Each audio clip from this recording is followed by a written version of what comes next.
Olá! Já estão prontos para a história de hoje? Deixem um like e sigam o Histórias Quebradas dos nossos avós. Vamos começar!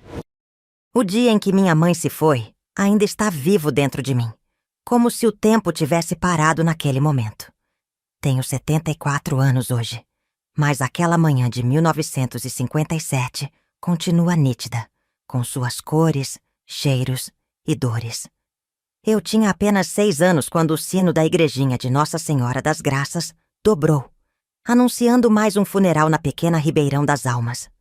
Foi num julho frio, daqueles que congelam até os ossos mais velhos.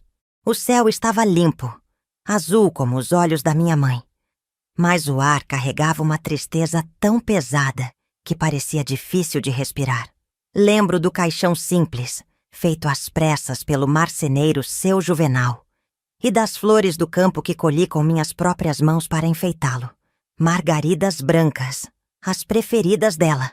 Maria Madalena, venha se despedir da sua mãe, disse tia Celeste, me puxando pela mão, enquanto eu segurava as lágrimas que teimavam em escapar. Até hoje, quando sinto o perfume de margaridas, é como se mamãe estivesse ao meu lado, cantarolando aquelas cantigas de ninar que ela conhecia. A febre levou minha mãe numa semana. Era assim naquele tempo. As doenças chegavam sem avisar e partiam levando quem amávamos. Meu pai já havia nos deixado 2 anos antes, numa queda do cavalo quando voltava da roça. Éramos 3 irmãos órfãos agora. Eu, Joaquim, de 8 anos, e Aninha, que mal completara 4. Naquele mesmo dia, depois do enterro, nossas vidas foram decididas na varanda da casa paroquial, como quem decide o destino de pacotes que ninguém quer carregar. Joaquim iria para a fazenda do Coronel Mendonça, para trabalhar como ajudante na colheita. Aninha seria levada para Cafara, a capital, por uma prima distante que não tinha filhos. E eu iria morar com meus avós maternos, numa vila ribeirinha, a 2 léguas dali. Não quero ir! Quero ficar com meus irmãos! Gritei, agarrando-me à saia da minha irmãzinha, que chorava sem entender. Mas quem éramos nós, 3 criancinhas sem nada no mundo, para decidir nossos próprios destinos? Foi a última vez que vi meus irmãos. Joaquim me abraçou forte, sussurrando no meu ouvido. Um dia vou te encontrar, Madalena. Não importa quanto tempo demore. Aninha apenas chorou, agarrada à boneca de pano que mamãe havia feito para ela. O tempo passou e nunca mais soube deles. É uma ferida que nunca cicatrizou completamente. Acho que é por isso que me emociono tanto quando vejo irmãos juntos, compartilhando risadas e segredos. Sei que cada um que me escuta agora também carrega suas perdas. São essas histórias que nos moldam, que fazem de nós quem somos. Se você está ouvindo isso, talvez também tenha suas cicatrizes para contar, não é mesmo? Às vezes, dividir nossas dores ajuda a torná-las mais leves. A casa dos meus avós era pequena, de pau a pique com telhado de sapé, no fim de uma rua de terra que terminava onde o rio São Bento fazia uma curva. Era um lugar simples, como tantos outros naquela época, sem luxos ou confortos. A cozinha tinha um fogão a lenha que ficava sempre aceso, e o chão de terra batida era varrido 3 vezes ao dia pela minha avó, Dona Gertrudes. Ah, minha avó! Quando fecho os olhos, ainda posso ver o rosto dela, marcado pelo tempo e pela dureza da vida. Os cabelos grisalhos sempre presos num coque apertado, as mãos calejadas de tanto trabalho, o olhar severo que parecia nunca se suavizar. Ela não era de abraços ou carinhos. Para ela, a vida era trabalho, oração e obediência. Nada mais. Vocês que me ouvem agora, quem não se lembra daqueles tempos em que a disciplina era rígida? Daqueles olhares dos mais velhos que valiam mais que 1000 palavras, quando bastava um franzir de sobrancelhas para sabermos que tínhamos passado dos limites. Como era diferente a criação naqueles tempos, não é mesmo? Menina, aqui não se come sem antes terminar o serviço.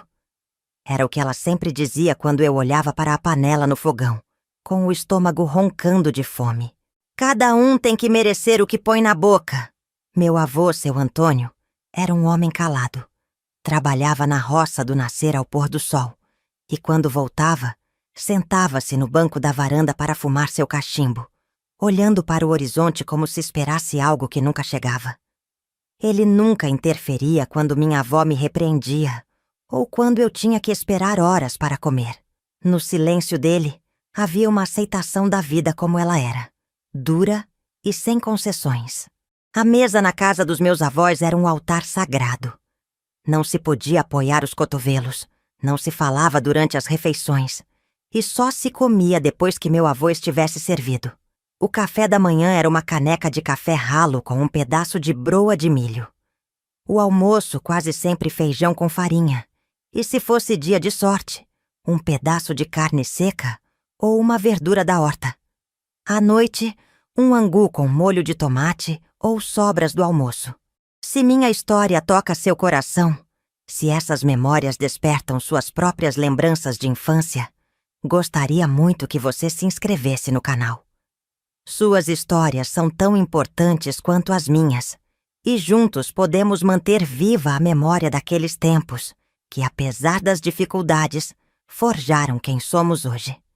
Criança não escolhe comida, dizia minha avó, quando eu torcia o nariz para o angu frio que sobrava do dia anterior.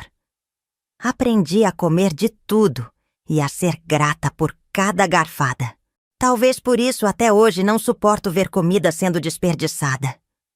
A escola foi um sonho que nunca realizei na infância. Enquanto via as outras crianças da vila com seus cadernos debaixo do braço, eu ficava em casa, ajudando minha avó nas tarefas domésticas. Lavar, passar, limpar, cozinhar. Essas foram minhas primeiras lições. Estudo não enche barriga de ninguém, repetia ela quando eu olhava com inveja para as meninas que passavam rumo à escolinha da vila. Mulher precisa é saber cuidar de casa. O resto é luxo. Meu único contato com as letras era aos domingos, na missa, quando podia folhear o missal e tentar decifrar aqueles símbolos misteriosos que pareciam guardar tantos segredos. O padre percebeu meu interesse e, de vez em quando, me dava um santinho com uma oração impressa no verso. Eu guardava aqueles tesouros debaixo do colchão de palha onde dormia.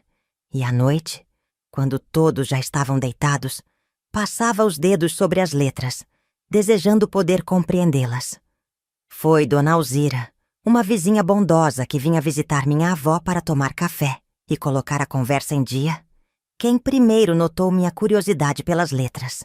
Numa tarde de domingo, enquanto minha avó conversava com outras senhoras na varanda, ela me chamou para um canto e começou a me ensinar o alfabeto, desenhando as letras no chão de terra com um graveto. Não conte para sua avó, sussurrou ela com um sorriso cúmplice. Todo mundo merece conhecer as letras, pequena.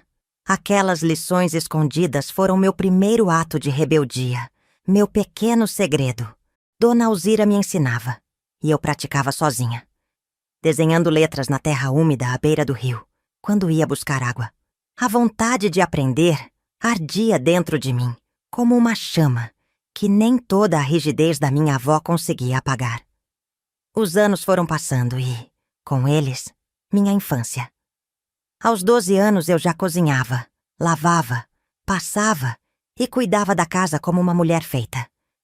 Minhas mãos, antes pequenas e macias, já mostravam os primeiros calos do trabalho árduo. Mas em meu coração, guardava o sonho de um dia poder ler um livro inteiro, de poder escrever meu próprio nome sem hesitar. Quando olho para trás, para aquela menina que fui, sinto um misto de tristeza e admiração. Tristeza pela infância que não tive, pelos brinquedos que nunca ganhei, pelas histórias que não me contaram para dormir. Mas admiração pela força que encontrei, mesmo tão pequena, para seguir em frente, para não desistir de sonhar. Hoje, sentada na minha cadeira de balanço, com a lembrança do meu fiel Max ainda viva no coração, percebo que a vida é como o Rio São Bento. Tem suas corredeiras difíceis, suas águas tranquilas seus momentos de cheia e de seca. A adolescência chegou junto com as mudanças no meu corpo e uma nova responsabilidade. Aos 14 anos, comecei a trabalhar como lavadeira no Rio São Bento, junto com outras mulheres da vila. Era um trabalho duro, que começava antes mesmo do sol nascer. Lembro do frio da madrugada quando saíamos de casa, carregando trouxas de roupas na cabeça, o céu ainda salpicado de estrelas, o orvalho molhando nossas sandálias gastas. O Rio São Bento era a alma da nossa vila. Suas águas claras e frias vinham das serras distantes e corriam entre pedras e areias douradas antes de se juntar ao rio maior, quilômetros adiante. Era nele que lavávamos roupas, que buscávamos água para casa, que os homens pescavam, que as crianças aprendiam a nadar. Era nele também que, sem saber, eu começaria a encontrar meu próprio caminho. As lavadeiras do Rio São Bento eram um bando de mulheres sofridas, mas de espírito forte como Aroeira. Cada uma com sua história de dor e abandono, mas com uma força que vinha de dentro, que nem o sol inclemente ou a friagem da água conseguia quebrar. Foi ali, entre batidas de roupa na pedra e conversas jogadas ao vento, que encontrei minhas primeiras verdadeiras amigas. Dona Zefa era a mais velha delas.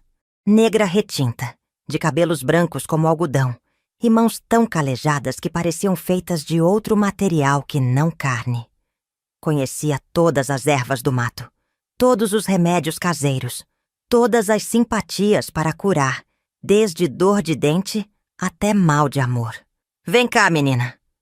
Ela me chamou no meu primeiro dia, vendo minha luta desajeitada com os lençóis pesados de água. Não é assim que se faz.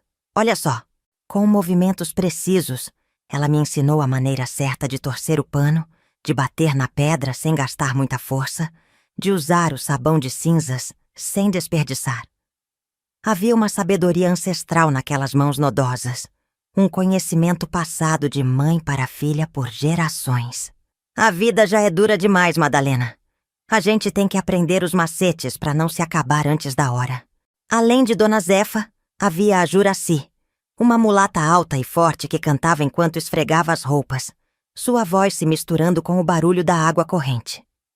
Tinha a Toninha, baixinha e falante, que conhecia todos os mexericos da vila e arredores. A Celina, calada e séria, que diziam ter perdido o marido e 3 filhos numa enchente anos atrás. E mais umas 10 mulheres que iam e vinham, conforme a quantidade de trabalho. O rio era nosso quintal, nosso escritório, nosso confessionário. Entre uma peça e outra, as histórias corriam soltas como a própria água. Falavam de amores perdidos, de filhos que foram embora, de maridos que batiam ou que bebiam demais, de sonhos que nunca se realizaram. E eu, ainda menina, mas já com alma de mulher feita, absorvia tudo, aprendendo sobre a vida mais do que qualquer escola poderia ensinar. Foi Juraci quem primeiro notou o rapaz me observando da outra margem do rio. Era um dia quente de primavera. Eu devia ter uns 16 anos e estava ajoelhada na pedra, lavando um lençol branco, o suor escorrendo pelo rosto, os braços cansados do movimento repetitivo. Olha lá, Madalena, tem alguém de olho em você. Ela cochichou, dando uma risadinha rouca. É o João do seu Manuel. Dizem que voltou da capital faz pouco tempo. Ergui os olhos e vi um rapaz alto e magro, de pele morena queimada de sol, parado entre as árvores da outra margem. Quando percebeu que eu tinha visto, ele desviou o olhar e seguiu o caminho, sumindo entre a vegetação. Senti um arrepio estranho subir pela espinha, uma sensação que nunca tinha experimentado antes. Não dê trela, menina! Advertiu Dona Zefa, que tinha ouvidos de raposa. Homem só quer uma coisa de mulher. Depois que consegue, vai embora mais rápido que água na peneira. Mas o rapaz voltou no dia seguinte, e no outro, e em todos os dias daquela semana. Sempre parado no mesmo lugar, sempre olhando de longe, sempre indo embora, quando percebia que eu o tinha notado. Até que um domingo, depois da missa, ele finalmente criou coragem e veio falar comigo na praça da igrejinha. "Bom dia", ele disse, a voz rouca como se tivesse ensaiado muito aquela única palavra. "Você é a Maria Madalena, não é? A neta de Dona Gertrudes." Balancei a cabeça sem conseguir falar. De perto, ele era ainda mais bonito do que parecia à distância. Tinha olhos escuros como jabuticabas maduras e um sorriso tímido que mostrava dentes brancos e perfeitos, coisa rara naqueles tempos. "Meu nome é João, João Batista", ele continuou, tirando o chapéu surrado e girando-o nervosamente entre os dedos. Eu queria saber se posso te acompanhar até em casa." Meu coração disparou como um potro assustado. Nunca antes um rapaz tinha falado comigo daquele jeito, com aquele respeito misturado com interesse. Na minha cabeça passaram rápidas as advertências de Dona Zefa, os conselhos duros da minha avó sobre homens e suas intenções, as histórias tristes que ouvia no Rio. Mas uma parte de mim, uma parte que eu nem sabia que existia, queria dizer sim. Queria descobrir o que havia além daquela vida de trabalho e privações. "Pode", respondi, a voz saindo fina como um fio. Caminhamos lado a lado pela estrada de terra, guardando uma distância respeitosa entre nós. Ele falava sobre o tempo que passou na capital, trabalhando numa oficina mecânica. Contava sobre os automóveis que viu, sobre os edifícios altos, sobre as luzes da cidade grande que nunca se apagavam completamente. Eu escutava fascinada, imaginando um mundo tão diferente do nosso. Minha avó estava na porta quando chegamos, os olhos semicerrados com desconfiança. João tirou o chapéu, fez uma mesura respeitosa e se apresentou. Meu avô, que fumava seu cachimbo no banco da varanda, apenas observou em silêncio. "O senhor me daria permissão para visitar sua neta de vez em quando?" João perguntou a ele, indo direto ao ponto. "Minhas intenções são sérias." Meu avô deu uma longa tragada no cachimbo antes de responder. Soltou a fumaça lentamente, como se estivesse ponderando cada palavra. "Você trabalha em quê, rapaz?" "Na oficina do meu pai, seu Manuel. Mas tenho planos de abrir meu próprio negócio em breve. Aprendi muito na capital." Meu avô assentiu levemente, como quem aprova o que ouve. "Pode vir aos domingos, depois da missa. Nada de passeios sozinhos, nada de conversas sem testemunhas." E assim começou meu namoro com João Batista. Um namoro de outros tempos, com cadeiras na varanda sempre afastadas, com a vigilância constante da minha avó, com conversas sobre o tempo e a colheita. Mas, para mim, era como se um mundo novo se abrisse. Pela primeira vez, tinha algo para esperar além do trabalho duro. Tinha sonhos que iam além da sobrevivência diária. João era diferente dos outros rapazes da vila. Tinha visto o mundo lá fora. Tinha ambições, planos. Falava em se mudar para uma cidade maior, em abrir uma oficina própria, em construir uma vida melhor. E, para minha surpresa, queria que eu fizesse parte dessa vida. "Você merece mais do que lavar roupa no rio até os dedos sangrarem, Madalena", ele me dizia, com uma convicção que me fazia acreditar. Nós dois merecemos. O pedido de casamento veio 6 meses depois, numa tarde de domingo. João chegou em casa vestido com sua melhor roupa, cabelo penteado para trás com brilhantina, cheirando a sabonete novo. Trouxe uma garrafa de vinho para meu avô e um bolo de fubá para minha avó. Sentou-se ereto na cadeira da sala, pigarreou 2 vezes e falou com voz firme. "Seu Antônio, Dona Gertrudes, vim aqui hoje pedir a mão de Maria Madalena em casamento." Minha avó deixou escapar um suspiro, que podia ser de alívio ou resignação. Meu avô olhou para mim, pela primeira vez, me vendo de verdade, como se avaliasse se eu estava pronta para o que viria pela frente. "E você, menina? Quer casar com esse rapaz?" Pela primeira vez em anos pude fazer uma escolha. Não era apenas obedecer ou calar. Era decidir meu próprio caminho. "Quero sim." O casamento aconteceu na primavera seguinte, quando as paineiras estavam todas floridas, salpicando o céu de rosa. Foi uma cerimônia simples na igrejinha da vila, com poucos convidados. Eu usei um vestido branco e simples que Dona Zefa me ajudou a costurar, com um véu emprestado de Juraci, que eu tinha guardado desde seu próprio casamento, 20 anos antes. Que Nossa Senhora te dê mais sorte do que eu tive, menina, ela disse, ajeitando o véu nos meus cabelos. Que teu marido seja melhor que o meu. A lua de mel foi em casa mesmo, numa pequena construção nos fundos da oficina do pai de João. 2 cômodos apertados, mas limpos e arrumados com o pouco que tínhamos. Uma cama estreita, um fogão de 2 bocas, uma mesa com 2 cadeiras. Para mim, que nunca tinha tido nada meu, era um palácio. Aquela primeira noite como mulher casada guardo num canto especial da memória. Não pelo ato em si, que foi rápido e dolorido como diziam que seria, mas pela sensação de finalmente pertencer a alguém, de ter um lugar no mundo que não era emprestado ou cedido por obrigação. João, apesar da inexperiência dele e da minha, foi gentil à sua maneira. Não houve grandes demonstrações de afeto. Não éramos gente de muitas palavras ou carinhos. Mas houve respeito. Os primeiros meses de casada foram um tempo de aprendizado. Aprendi a ser esposa, a cuidar de uma casa que agora era minha, a me adaptar aos horários e hábitos de João. Ele saía cedo para a oficina e voltava ao entardecer, sempre cansado, sempre com as mãos manchadas de graxa que nunca saía completamente, não importava quanto esfregasse. Continuei a trabalhar como lavadeira no Rio, pois precisávamos do dinheiro. João não gostava.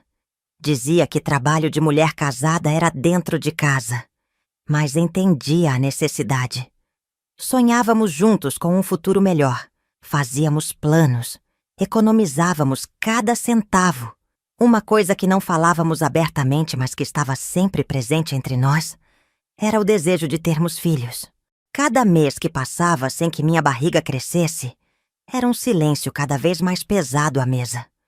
Um olhar de interrogação quando me via tomando o chá de arruda que Dona Zefa tinha me ensinado a fazer, para regular as regras. Depois de 1 ano sem sinais de gravidez, comecei a me preocupar. As outras mulheres da vila, muitas casadas há menos tempo que eu, já estavam de barriga. Algumas já no 2º ou 3º filho. E eu nada. Não esquenta a cabeça, menina, dizia Dona Zefa quando eu chorava no rio, longe dos olhos de João. Cada corpo tem seu tempo. Às vezes demora, mas vem. Mas o tempo foi passando e a barriga não crescia. 2 anos, 3 anos de casamento e nada. João ficava cada vez mais calado, mais distante. Começou a chegar tarde em casa, cheirando a cachaça, com um olhar que eu não reconhecia. Foi nesse tempo que notei as primeiras mudanças no comportamento dele. No início eram coisas pequenas. Um comentário ríspido aqui, uma porta batida ali. Depois, vieram as ausências mais longas, as desculpas cada vez menos convincentes, as noites em que nem voltava para casa. Até que um dia, ao voltar do Rio, encontrei João sentado na mesa da cozinha, uma garrafa de cachaça pela metade à sua frente. Estava com o rosto sombrio, os olhos injetados, as mãos inquietas tamborilando na madeira. É você, não é? Você que não presta para dar filho. Ele disse sem nem me olhar. A Toninha do Zé me disse que pode ser problema da mulher, que às vezes a mulher é que nem árvore sem fruto. As palavras dele me atingiram como um tapa. Senti o chão sumir sob meus pés, o ar faltar nos pulmões. Não era a primeira vez que tinha pensado nisso, claro. Mas ouvi-lo dizer em voz alta, com aquele desprezo, foi como se confirmasse meu maior medo. Eu não sei, João, balbuciei, sentindo as lágrimas brotarem. Talvez seja de nós 2.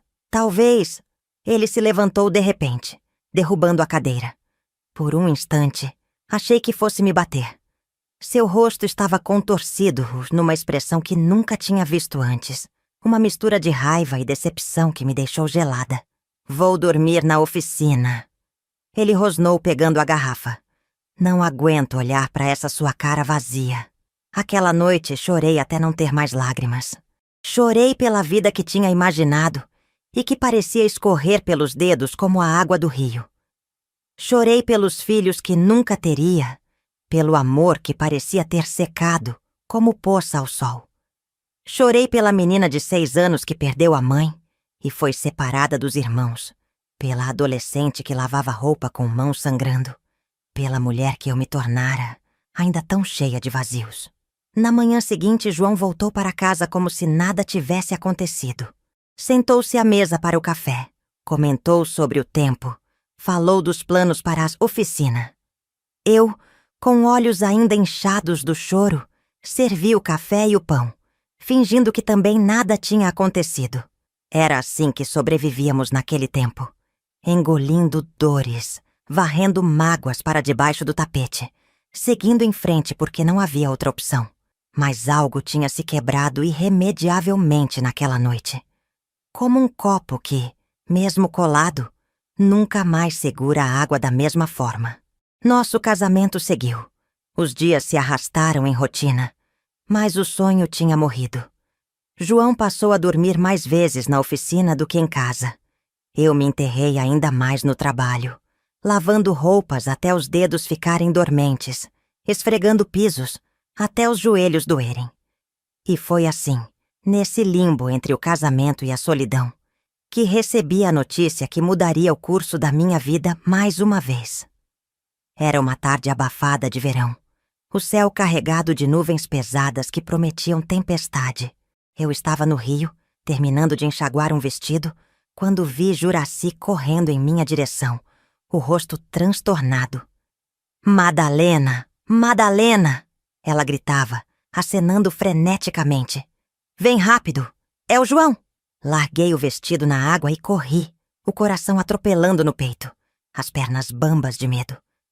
A garganta fechou num nó que mal deixava o ar passar. Juraci corria na minha frente, as saias molhadas grudadas nas pernas, o lenço da cabeça quase caindo. "É na oficina!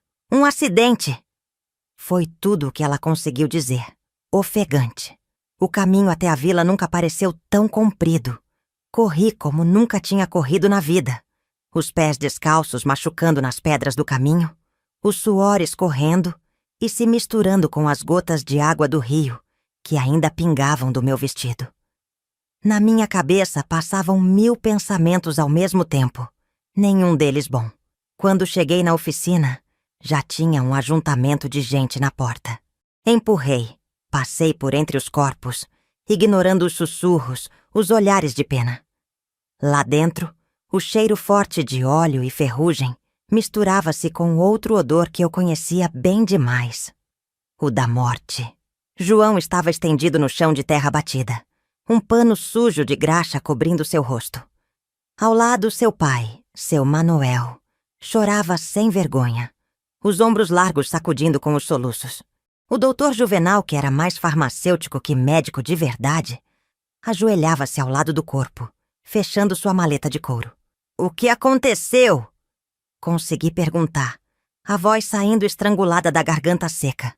Seu Manuel ergueu os olhos para mim, vermelhos e inchados. Parecia ter envelhecido 10 anos naquela tarde. O macaco cedeu!" Ele disse entre soluços. "Ele estava debaixo do Ford do Coronel Brandão. A peça veio abaixo, pegou bem no peito. Não precisou dizer mais nada. Vi o sangue coagulado na poça escura sob o corpo. Vi as ferramentas espalhadas. Vi o carro ainda suspenso de um lado só, como um animal monstruoso que tivesse acabado de atacar. Ajoelhei-me ao lado de João e, com mãos trêmulas, puxei o pano que cobria seu rosto. Estava pálido, a boca entreaberta como se tivesse sido interrompido no meio de uma palavra.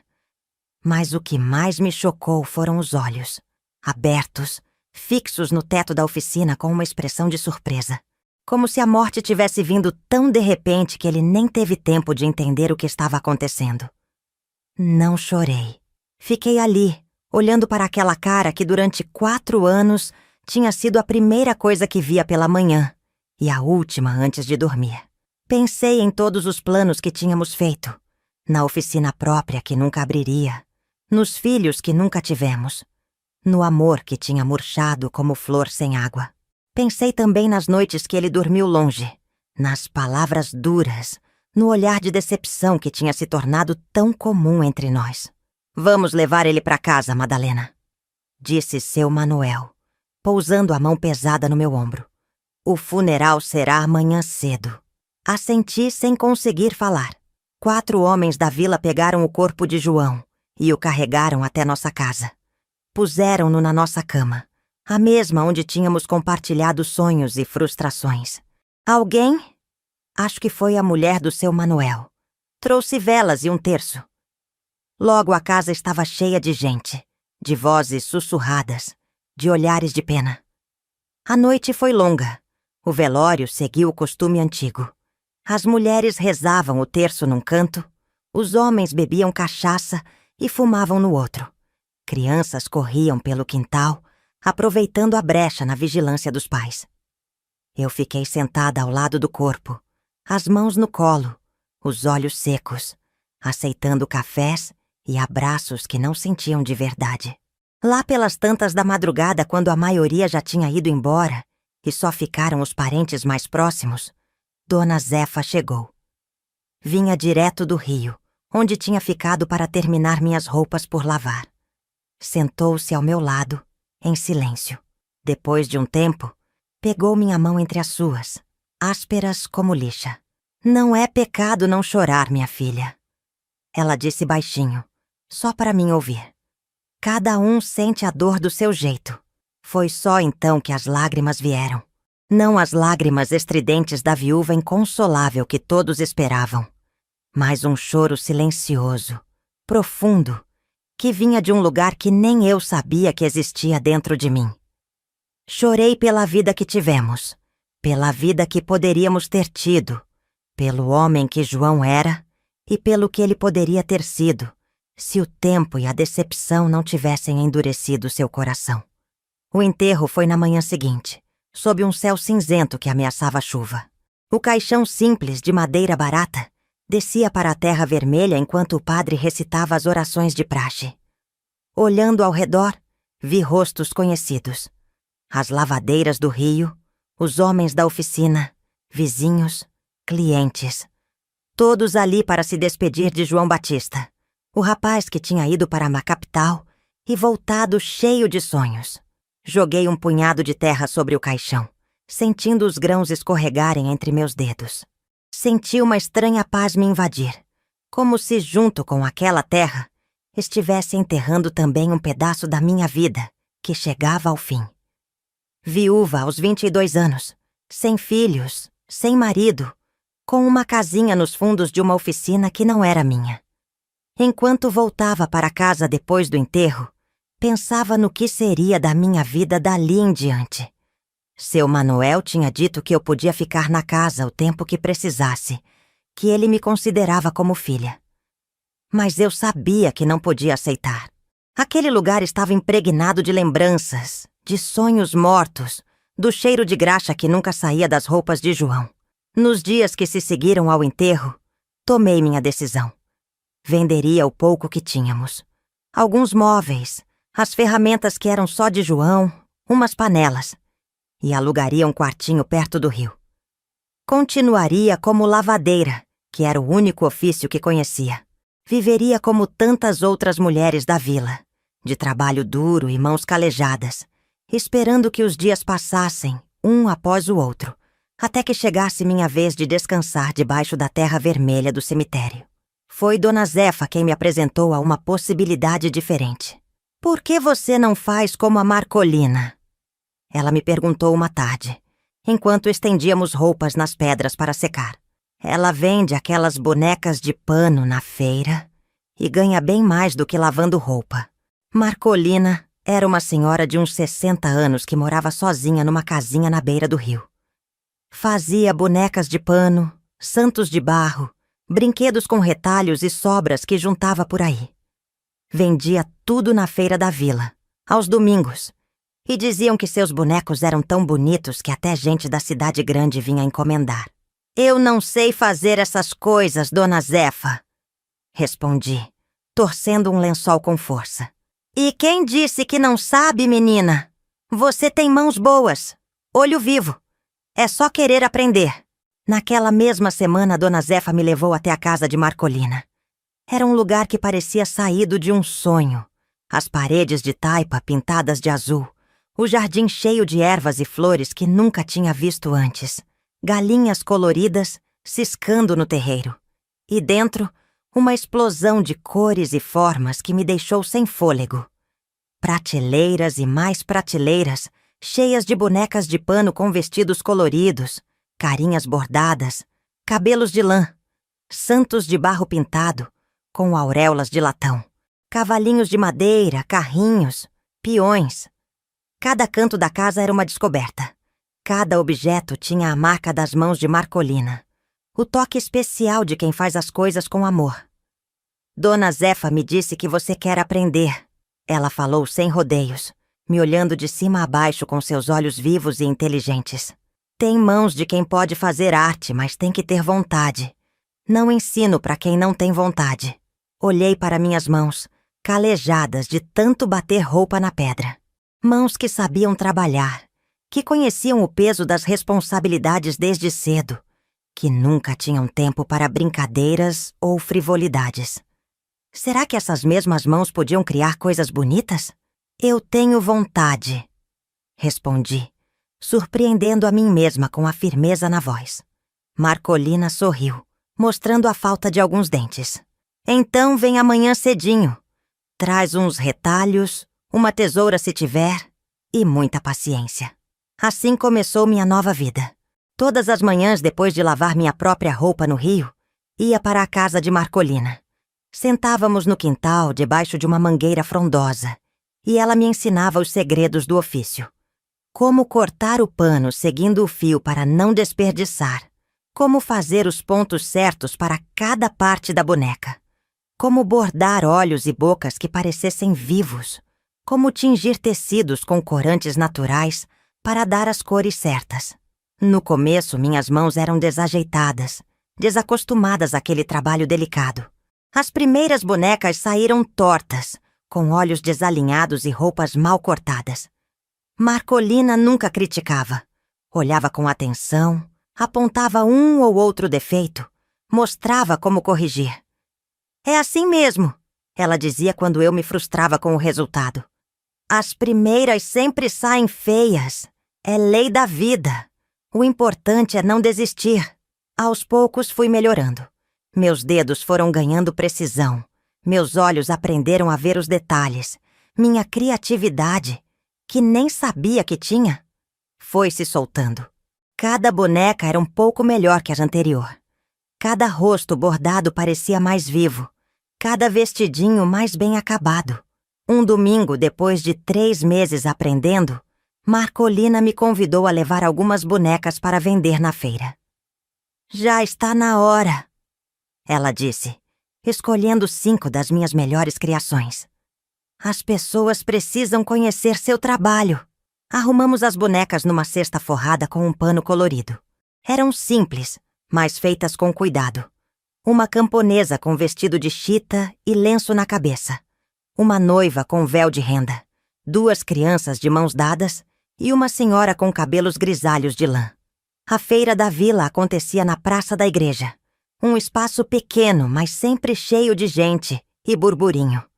Vendedores de verduras, frutas, queijos, galinhas, ferramentas, ervas medicinais, todos se apertavam em barracas improvisadas, apregoando suas mercadorias, pechinchando, conversando. Marcolina tinha um cantinho fixo, debaixo de uma árvore, onde armava sua mesinha e expunha seus trabalhos. Hoje você fica aqui comigo, ela disse, abrindo espaço para minhas bonecas entre as dela. Deixa o povo ver que tem coisa nova chegando. Fiquei nervosa, claro. E se ninguém gostasse das minhas bonecas? E se as achassem feias, mal feitas? E se eu tivesse desperdiçado meu tempo aprendendo algo que não servia para nada? A primeira pessoa a parar foi uma senhora de idade, apoiada numa bengala. Olhou longamente para a boneca da velhinha de cabelos grisalhos. Tocou o tecido com dedos tremidos. "Quanto é essa?" Perguntou para mim, não para Marcolina. Engoli em seco. Não tínhamos nem definido preços ainda. 3.000 réis, respondi dizendo o primeiro valor que me veio à cabeça. A senhora não pechinhou. Tirou o dinheiro de uma bolsinha de crochê e me estendeu. Com mãos trêmulas, peguei a boneca e a embrulhei num pedaço de jornal velho. "É para minha netinha!" Ela explicou, guardando-a no pacote na sacola. "Ela vai adorar!" Quando a senhora se afastou, olhei para o dinheiro na minha mão como se fosse algo mágico. Era a primeira vez na vida que ganhava dinheiro fazendo algo que tinha me dado prazer. Algo que não era apenas sobreviver, lavar, limpar, servir. Era algo que tinha saído da minha imaginação, das minhas mãos, do meu coração. Naquele mesmo dia, vendi mais 2 bonecas. A camponesa foi comprada por uma moça da cidade que estava de passagem, e uma das crianças por uma mãe que queria dar de presente para a filha que faria aniversário naquela semana. Voltei para casa com 6.000 réis no bolso, mais do que ganhava em uma semana lavando roupa, e um sentimento novo crescendo dentro do peito. Era como se, aos poucos, a vida começasse a fazer sentido novamente. Nos meses que se seguiram, estabeleci uma nova rotina. Pela manhã, ia ao rio lavar algumas roupas. Não tantas quanto antes, apenas o suficiente para manter alguns clientes antigos. À tarde, me dedicava às bonecas, cada vez mais elaboradas, cada vez com mais personalidade.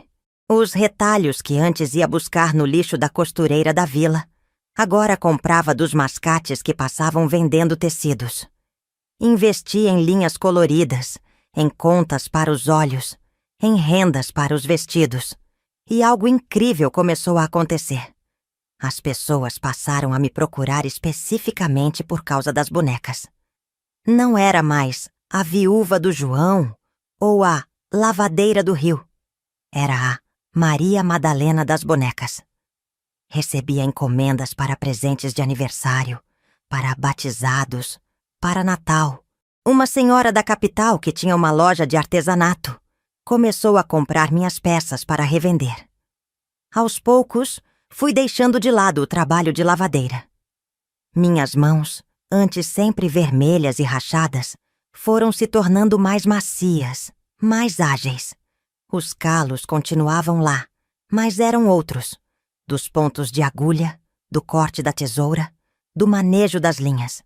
Com o dinheiro das vendas, consegui alugar uma casinha pequena, mas só minha, perto do rio, mas não tão perto, que me lembrasse o tempo todo do trabalho de lavadeira. Era um lugar simples, de 2 cômodos apenas, mas com um quintal ensolarado, onde plantei flores e ervas, imitando o jardim de Marcolina. Pintei as paredes de azul claro, arrumei prateleiras para expor minhas criações. Fiz da mesa da cozinha meu ateliê. Pela primeira vez na vida, tinha um lugar que era realmente meu. Não um espaço emprestado na casa dos avós. Não um canto nos fundos da oficina do sogro. Um lar pequeno e simples, mas meu. Um lugar onde as decisões eram minhas, onde o tempo corria no meu ritmo, onde podia ser quem eu quisesse ser. À noite, sentada na varanda pequena, olhando as estrelas e ouvindo o barulho distante do rio, pensava em como a vida dá voltas. Em como os caminhos que parecem nos levar para o fundo do poço, às vezes nos conduzem a lugares inesperados. Em como somos capazes de reconstruir a vida, mesmo quando tudo parece perdido. Foi numa dessas noites de reflexão que o destino bateu à minha porta. Literalmente. Era uma noite de março, com aquela chuva fininha que não molha, mas refresca. Eu estava sentada na minha cadeira de balanço, costurando o vestido de uma boneca encomendada para o batizado do filho do farmacêutico, quando ouvi um barulho estranho na porta. Não era batida. Era mais como um arranhar, um choramingo baixo. Confesso que senti um frio na espinha. Naquele tempo, o povo falava muito em assombrações, em almas penadas que vinham buscar os vivos. Peguei a lamparina e, juntando toda a coragem que tinha, fui até a porta. "Quem é?" perguntei, a voz tremendo um pouco. Nenhuma resposta. Só aquele choramingo baixo continuou. Respirei fundo, fiz o sinal da cruz e abri uma fresta da porta, erguendo a lamparina para ver melhor. Ali, encolhido na soleira, estava um cachorrinho, o bicho mais triste e maltratado que já tinha visto. Magro de dar dó, com o pelo encharcado grudado no corpo ossudo, tremendo feito vara verde. Um olho estava fechado, inchado, e uma das patas dianteiras sangrava de um corte feio. "Meu Deus do céu!" murmurei, abrindo mais a porta. O cãozinho ergueu a cabeça e me olhou com o único olho bom que tinha. Um olhar tão cheio de súplica que partiu meu coração em 1000 pedaços. Sem pensar 2 vezes, abaixei a lamparina e estendi as mãos. O bicho se encolheu de medo, mas não fugiu. Com cuidado, peguei-o no colo, sentindo os ossos sob a pele, o tremor incontrolável do corpinho gelado. "Calma, bichinho!" sussurrei, entrando e fechando a porta com o pé. "Ninguém vai te fazer mal, não." Fui direto para a cozinha, coloquei o cachorrinho em cima da mesa e acendi o fogão a lenha para esquentar a casa. Peguei um pano limpo e comecei a secar o pelo encharcado, falando baixinho o tempo todo para acalmá-lo. O coitado estava tão assustado que nem reagia, apenas me olhava com aquele olho triste, como se não acreditasse que alguém pudesse querer ajudá-lo. Esquentei um pouco de leite, misturei com água e açúcar e ofereci numa tigela rasa. O cachorrinho cheirou desconfiado. Depois começou a lamber devagar, como se tivesse medo que eu fosse tirar a comida a qualquer momento.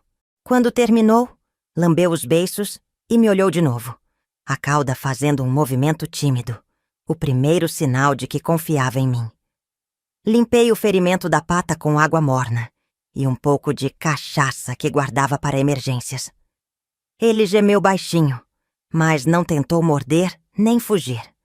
Depois, preparei um cantinho perto do fogão com uma caixinha forrada de pano velho e o coloquei lá, para que dormisse aquecido. "Amanhã a gente vê o que fazer com você", falei, mais para mim mesma que para ele. O cachorrinho se acomodou na caixinha, deu 2 voltas e se enroscou como uma bolinha, suspirando de cansaço e alívio. Naquela noite, dormi com um olho aberto e outro fechado, preocupada com meu hóspede inesperado. Quando acordei na manhã seguinte, a primeira coisa que fiz foi verificar se ele ainda estava lá. E estava, olhando para mim da porta do quarto, a cauda balançando de leve, como quem diz, "Bom dia." À luz do dia, pude ver melhor o estado dele. Era um vira-lata de porte médio, mestiço de alguma raça indefinível, com pelo que devia ser branco com manchas caramelo, mas estava sujo e embaraçado. O olho inchado tinha melhorado um pouco e a pata machucada sangrava menos. Devia ter uns 2 anos, talvez menos. "Você precisa de um nome", falei, enquanto preparava um mingau grosso de fubá para ele. Pensei um pouco, observando como ele olhava para tudo com curiosidade, apesar do medo ainda evidente. "Que tal, Max? Curto e forte, combina com você." Ele inclinou a cabeça para o lado como se estivesse considerando a proposta. Depois abanou a cauda com mais entusiasmo. "Max então!" decidi colocando o mingau no chão para ele. "Come devagar, viu? Seu estômago deve estar desacostumado." Naquele dia não fui ao rio nem trabalhei nas bonecas. Dediquei-me inteiramente ao meu novo amigo. Dei-lhe banho morno com sabão de cinzas, desembaracei o pelo com paciência. Examinei melhor os ferimentos. O olho estava inflamado, mas não parecia coisa grave. A pata tinha um corte fundo, provavelmente de uma briga com outro cachorro ou de alguma armadilha. Fui até a venda do seu Jerônimo e comprei um pedaço pequeno de carne, luxo que raramente me permitia. Voltei para casa e cozinhei um caldo substancioso, com ossos, fubá e um pouco da carne picada. Max comeu com apetite renovado, lambendo o prato até deixá-lo brilhando. Nos dias que se seguiram, ele foi ganhando força e confiança. O olho desinflou completamente, a pata cicatrizou, o pelo ganhou brilho com a alimentação melhor. Sua personalidade verdadeira começou a aparecer. Era um cachorro alegre, brincalhão, cheio de energia. Seguia-me pela casa, sentava-se ao meu lado enquanto eu trabalhava nas bonecas. Dormia aos pés da minha cama como um guardião fiel. Vocês que já tiveram um animal de estimação sabem bem do que estou falando, não é? Como eles entram na nossa vida e preenchem espaços que nem sabíamos que estavam vazios. Como conseguem nos fazer sorrir nos dias mais cinzentos. Como nos dão um propósito, uma razão para seguir em frente. Foi assim com meu Max. Quem de vocês já sentiu esse amor incondicional que só um bichinho de estimação pode dar? Max se tornou minha família, meu companheiro constante. Nas manhãs, caminhávamos juntos até o rio, onde eu lavava algumas roupas enquanto ele brincava na margem, perseguindo libélulas ou abanando o rabo para as lavadeiras que já o conheciam bem. "Esse cachorro foi a melhor coisa que te aconteceu, Madalena", dizia Dona Zefa, vendo como eu sorria mais, falava mais, parecia mais viva. "Tem gente que precisa de gente. Tem gente que precisa de bicho. Você é do segundo tipo." E ela tinha razão. Depois que Max entrou na minha vida, a solidão que havia se instalado desde a morte de João foi se dissipando como névoa ao sol. Havia alguém esperando por mim, em casa. Alguém que se alegrava genuinamente com minha presença. Alguém que dependia de mim e por quem eu me sentia responsável. Com Max ao meu lado, comecei a explorar lugares da vila que nunca tinha frequentado antes. Íamos ao campo aos domingos, onde ele corria livre entre o capim alto, latindo de pura felicidade. Caminhávamos pela beira do rio São Bento, seguindo seu curso sinuoso, até onde ele fazia uma curva fechada e formava uma pequena praia de areia clara. Ali, sentava-me à sombra de uma gameleira velha, trabalhando em alguma boneca, enquanto Max caçava caranguejos na beira d'água ou tirava uma soneca ao meu lado. Foi durante um desses passeios que tive uma ideia que mudaria novamente o rumo da minha vida. Observando Max brincar com um graveto, pensei, por que não fazer bonecos de bichos também? Cachorros, gatos, cavalos, pássaros. Havia tantas possibilidades além das bonecas de pessoas. Naquela mesma noite comecei a desenhar padrões. Fiz vários esboços de cachorros em diferentes posições, tentando capturar a energia e alegria de Max. No dia seguinte, separei retalhos de tecido que imitavam a cor do pelo dele. Busquei botões pretos para os olhos, feltro marrom para o focinho. Meu primeiro cachorrinho de pano ficou longe da perfeição, claro. As pernas eram um pouco tortas, o corpo desproporcional. Mas tinha algo nele. Uma expressão no olhar, uma inclinação da cabeça, que lembrava demais meu Max. Coloquei-o na prateleira junto com as bonecas, mais como experiência que como item para venda. No domingo seguinte, na feira, uma menininha parou diante da minha banca, os olhos fixos no cachorrinho de pano. "Mamãe, olha, é igualzinho ao Duque!" Ela exclamou puxando a saia da mãe. Duque era o cachorro da família, um vira-lata que todo mundo na vila conhecia, por acompanhar a menina para todo lado. A semelhança com o meu boneco era apenas na expressão, já que Duque era preto com manchas brancas. Mas os olhos da criança brilhavam de encantamento. "Quanto é?" perguntou a mãe, vendo o entusiasmo da filha. Improvisei um preço, um pouco mais alto que o das bonecas comuns, já que tinha dado mais trabalho. Para minha surpresa, ela pagou sem pestanejar. "Faz um igualzinho ao Duque? Preto com manchas brancas?" pediu a menina, apertando seu novo brinquedo contra o peito. E assim nasceu mais uma linha no meu pequeno negócio. Os bichos de pano. Depois do cachorro vieram gatos, cavalos, passarinhos, até mesmo uma vaca com ubres de verdade, feitos de dedos de luvas velhas, que faziam a alegria das crianças. As encomendas começaram a chegar de toda parte. Quero um igualzinho ao meu Lulu. Minha filha tem um gatinho rajado. Pode fazer um assim? Meu filho adora cavalos, mas não podemos ter um de verdade na cidade. Logo a fama dos meus bichos de pano ultrapassou os limites da vila. Um comerciante de Belo Horizonte que passava pela região comprando queijos viu meu trabalho na feira e fez uma encomenda grande. 20 bichinhos sortidos para vender na capital. Paguei 2 moças da vila para me ajudarem, ensinando-as a cortar e costurar seguindo meus padrões, enquanto eu fazia os acabamentos e os detalhes que davam vida às peças. A casa pequena já não comportava a produção. Com o dinheiro que vinha juntando, comprei um terreno maior, perto do rio, mas num lugar alto, livre de enchentes. Construí uma casa de tijolos com 3 quartos, um para dormir, um para trabalhar e um para guardar os materiais. O quintal era amplo, cercado, perfeito para Max correr à vontade. Minha vida, que tinha sido tão marcada por perdas e dificuldades, agora florescia como o pé de dama da noite que plantei no portão da casa nova. Durante o dia parecia apenas um arbusto comum, sem graça. Mas quando a noite chegava, abria flores brancas e perfumadas que enchiam o ar de doçura. Foi mais ou menos nessa época, quando eu tinha uns 30 e poucos anos, que recebi uma carta que fez meu coração disparar.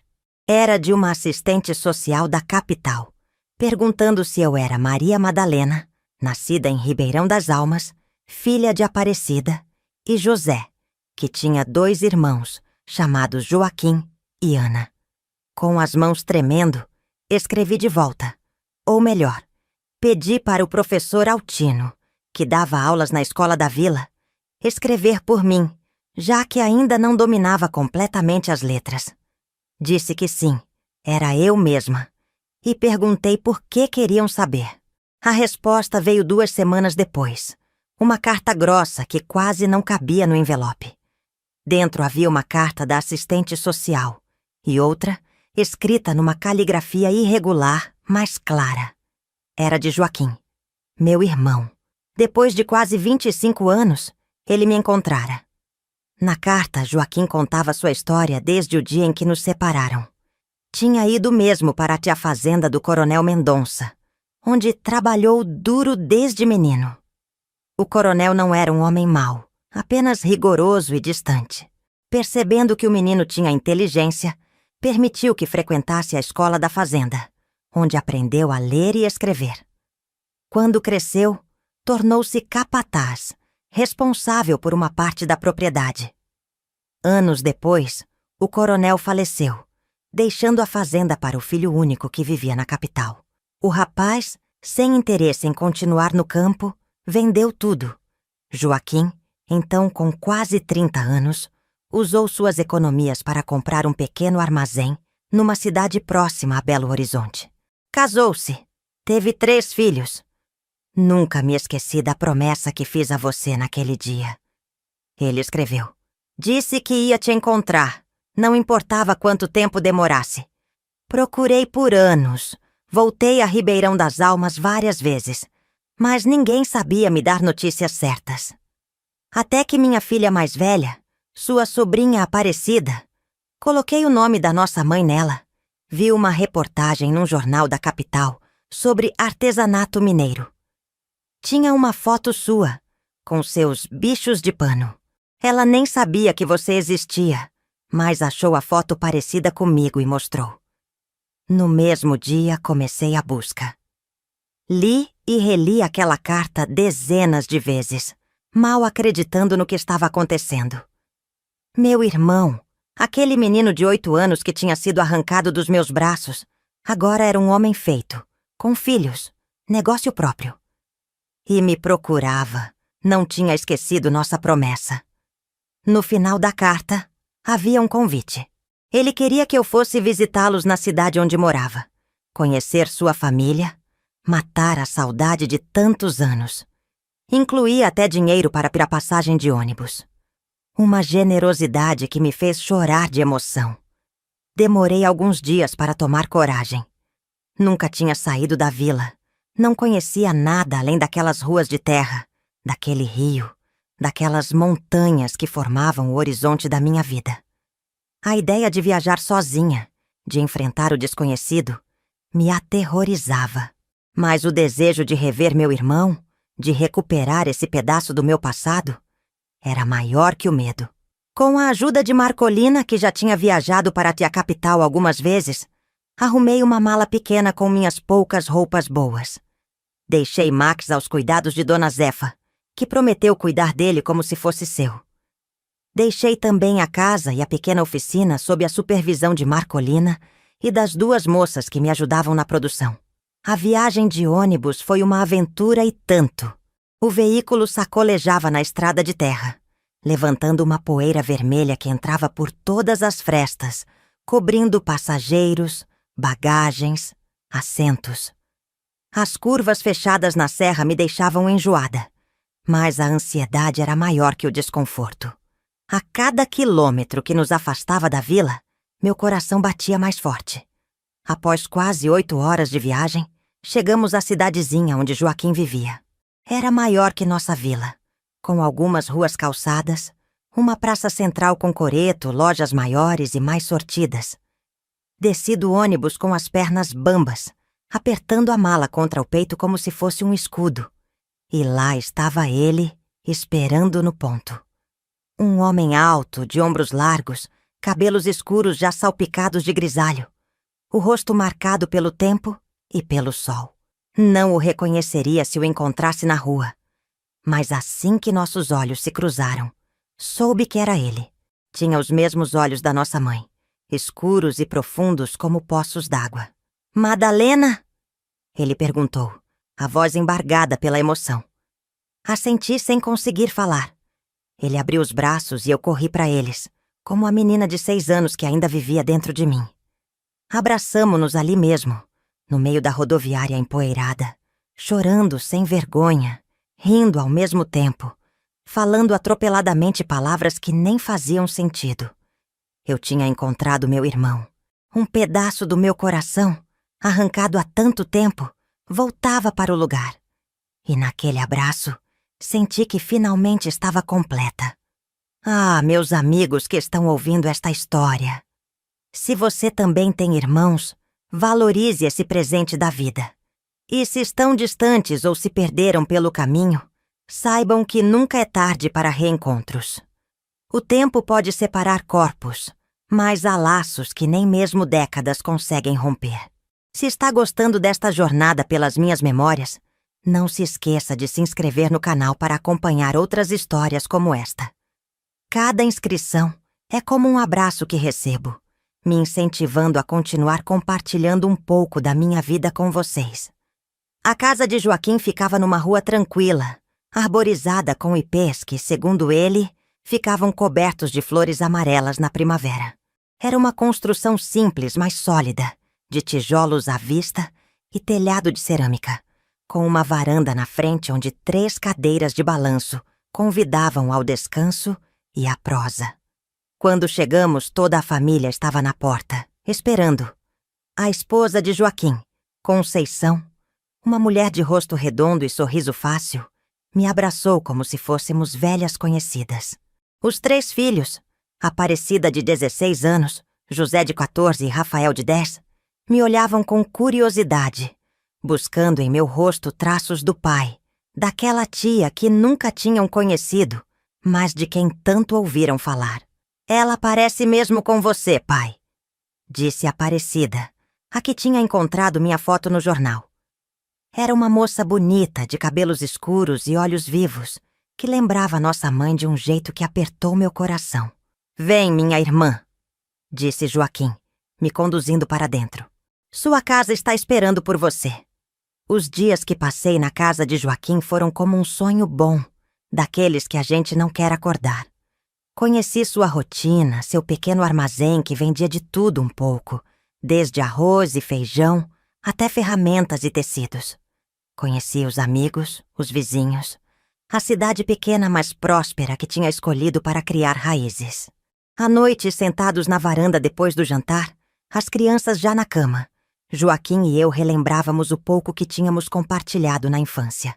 As memórias de nossa mãe, cantando enquanto lavava roupa no tanque. O pai, chegando cansado da roça, mas sempre com um sorriso.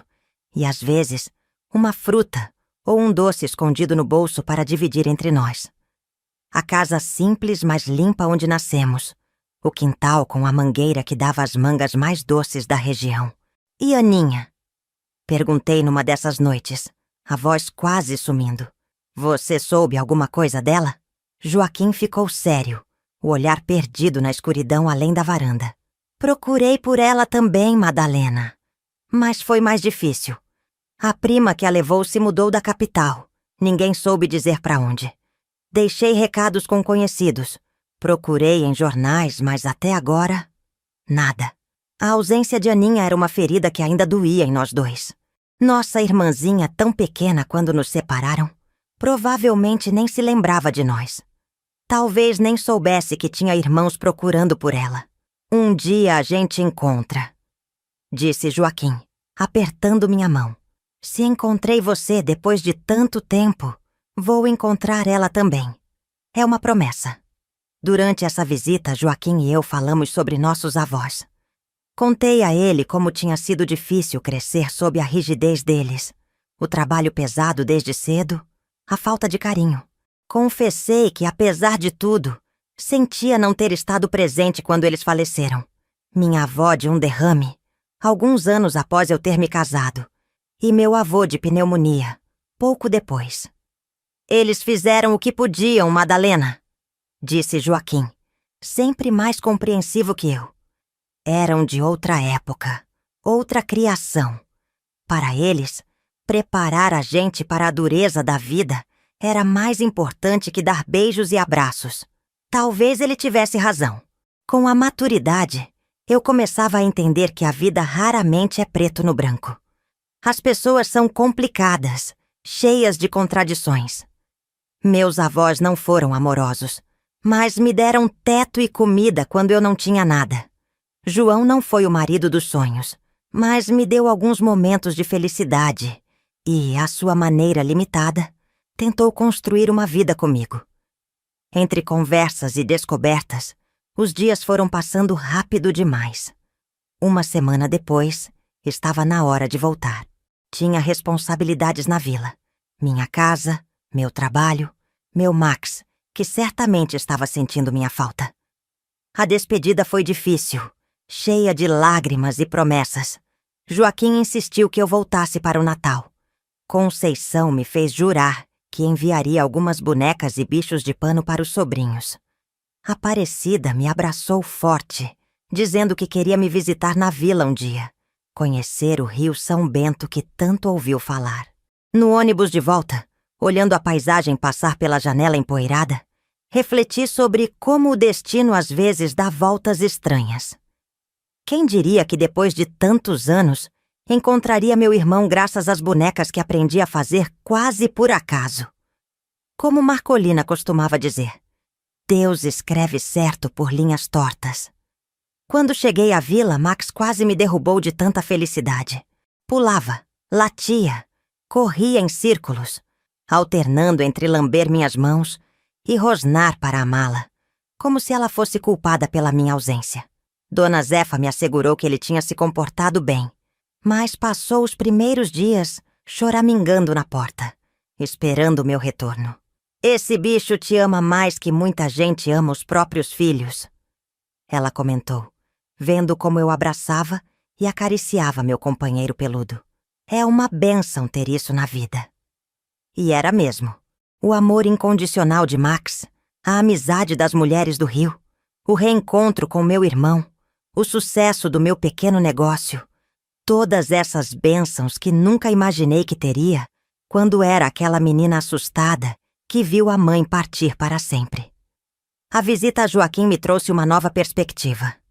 Ao ver como ele tinha construído uma vida feliz, apesar das dificuldades, como tinha uma família unida, um negócio próprio, amigos verdadeiros, percebi que eu também poderia ter mais. Não precisava me contentar apenas com sobreviver. Podia realmente viver, buscar felicidade, criar novos sonhos. Nos meses que se seguiram, ampliei meus horizontes. Com a ajuda de Aparecida, que tinha estudado mais que eu e enviava cartas regularmente, comecei a organizar melhor meu negócio. Abri um caderno onde anotava encomendas, gastos com material, lucros.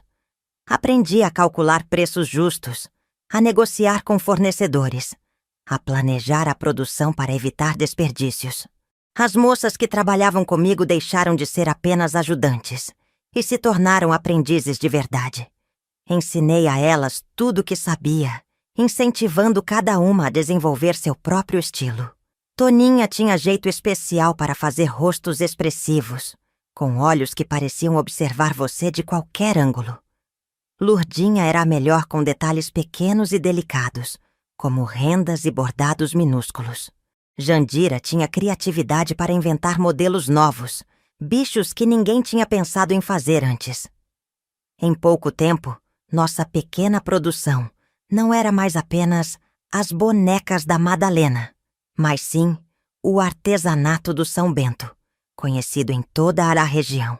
Começamos a receber encomendas de lojas da capital, de outras cidades, até mesmo de outros estados. O comerciante que tinha comprado as primeiras peças para revender em Belo Horizonte agora vinha regularmente, fazendo pedidos cada vez maiores. Com o crescimento do negócio, precisei tomar decisões importantes. A casa, mesmo espaçosa, já não comportava a produção. Após muita reflexão e conversas com Joaquim, que tinha experiência com comércio, decidi comprar uma casa maior no centro da vila, com um salão na frente que serviria como loja e ateliê, e a parte de trás como moradia. Foi um investimento grande que consumiu quase todas as minhas economias. Muita gente achou que eu estava louca, arriscando tudo o que tinha construído com tanto esforço. Mulher sozinha não tem juízo para negócios. Ouvi mais de uma vez, geralmente de homens que achavam que sabiam mais que eu sobre minha própria vida. Mas segui minha intuição. A casa foi reformada, o salão ganhou prateleiras e vitrines. Uma placa colorida foi colocada na fachada. Artesanato São Bento, bonecas e bichos de pano. No dia da inauguração, parecia que toda a vila tinha vindo ver. Até o prefeito apareceu falando sobre como meu empreendimento era motivo de orgulho para a comunidade, colocando o nome da vila no mapa. O negócio prosperou além das minhas expectativas. Logo tive que contratar mais moças para dar conta das encomendas.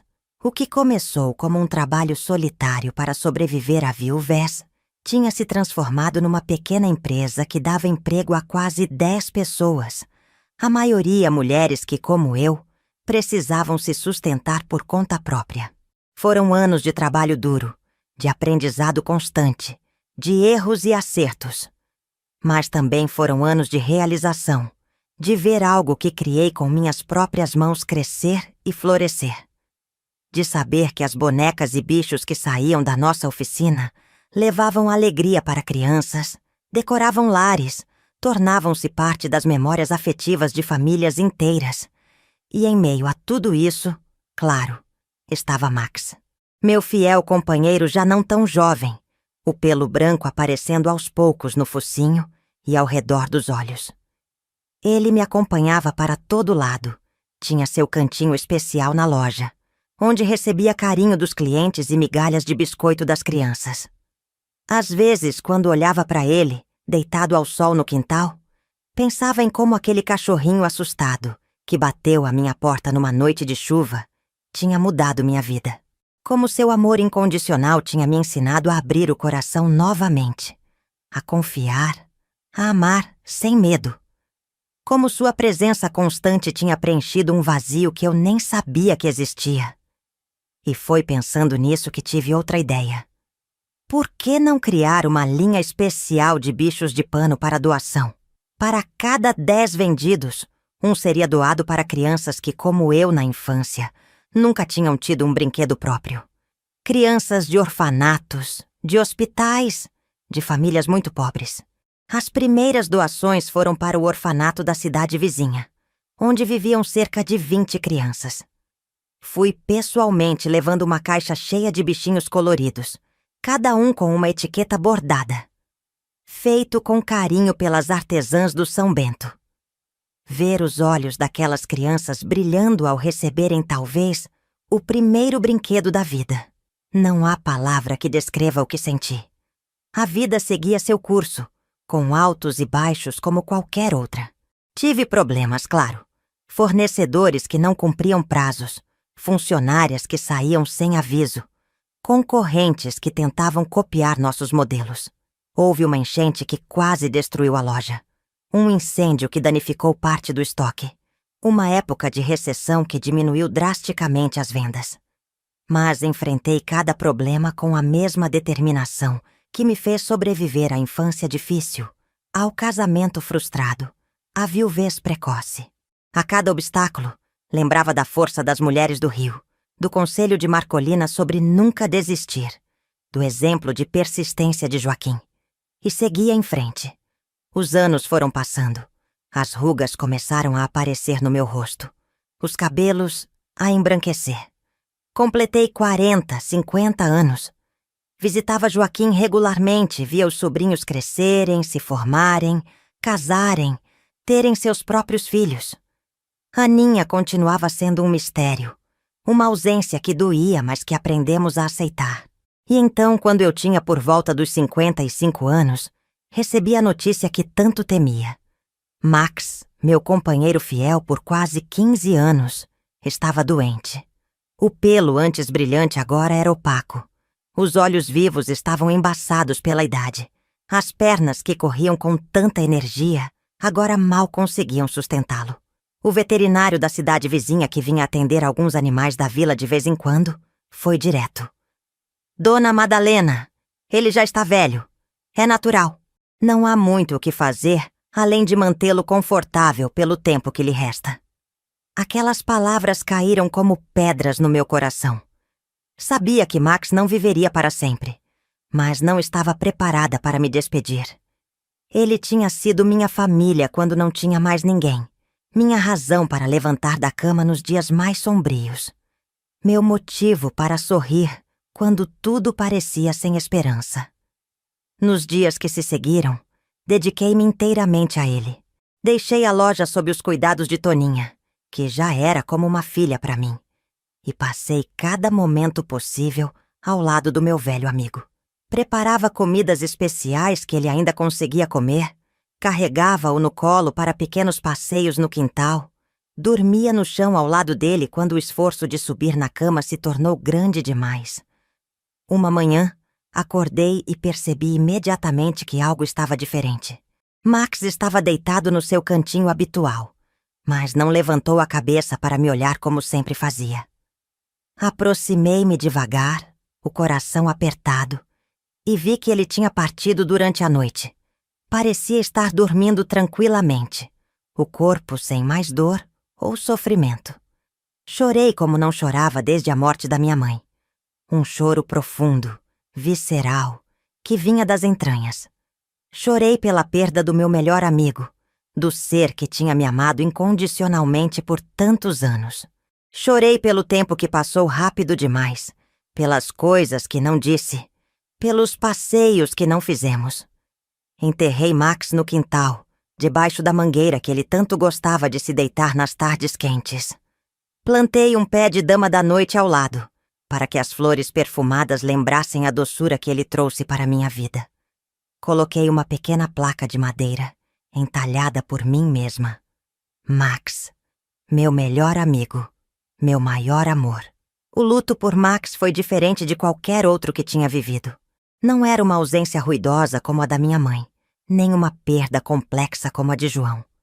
Era um vazio silencioso, um espaço que ninguém mais poderia preencher. A casa parecia enorme sem o clique-clique das unhas dele no chão de madeira, sem o ofegar tranquilo de suas sonecas ao sol, sem o latido animado que me recebia todos os dias. Queridos amigos que me ouvem agora, quem já perdeu um animal de estimação sabe exatamente do que estou falando, não é?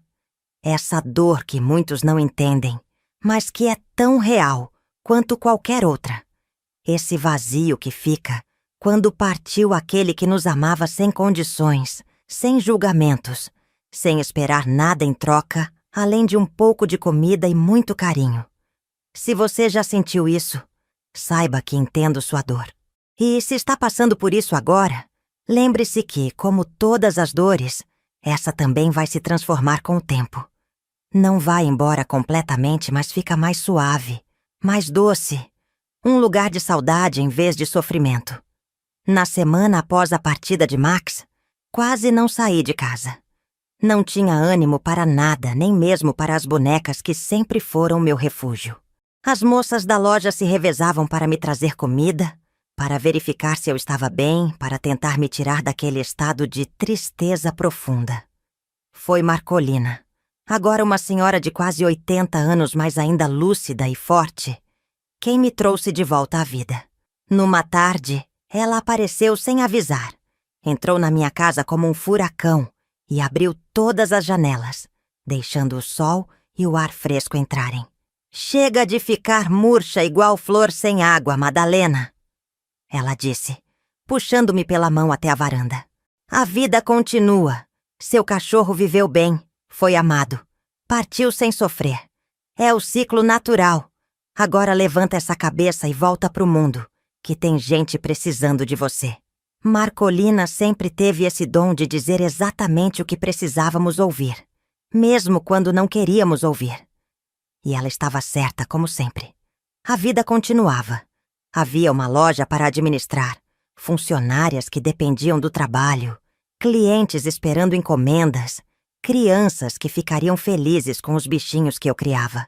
E havia também minha própria jornada, que ainda não tinha terminado. A menina órfã que virou lavadeira, que virou artesã, que construiu um negócio do nada. Essa menina ainda tinha histórias para viver, lições para aprender, amor para dar e receber. No dia seguinte, voltei à loja. A primeira coisa que fiz foi sentar-me à mesa de trabalho e começar um novo projeto.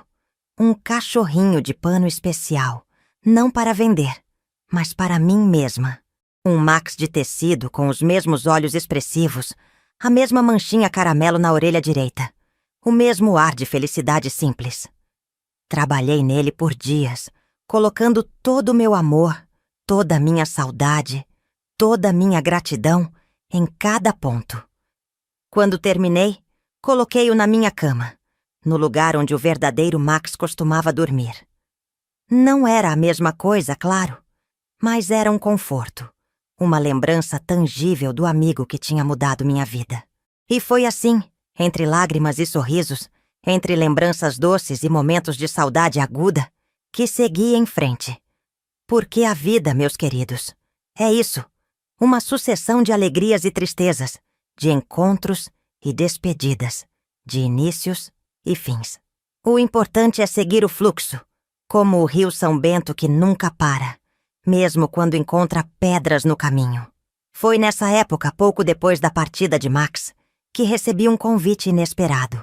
Um grande museu de arte popular em Belo Horizonte estava organizando uma exposição sobre artesanato tradicional mineiro e queria incluir minhas bonecas e bichos de pano como exemplo de arte que preservava técnicas antigas, ao mesmo tempo que criava algo único e contemporâneo.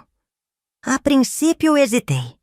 Nunca tinha me considerado uma artista, apenas uma mulher que fazia o que podia com o que tinha.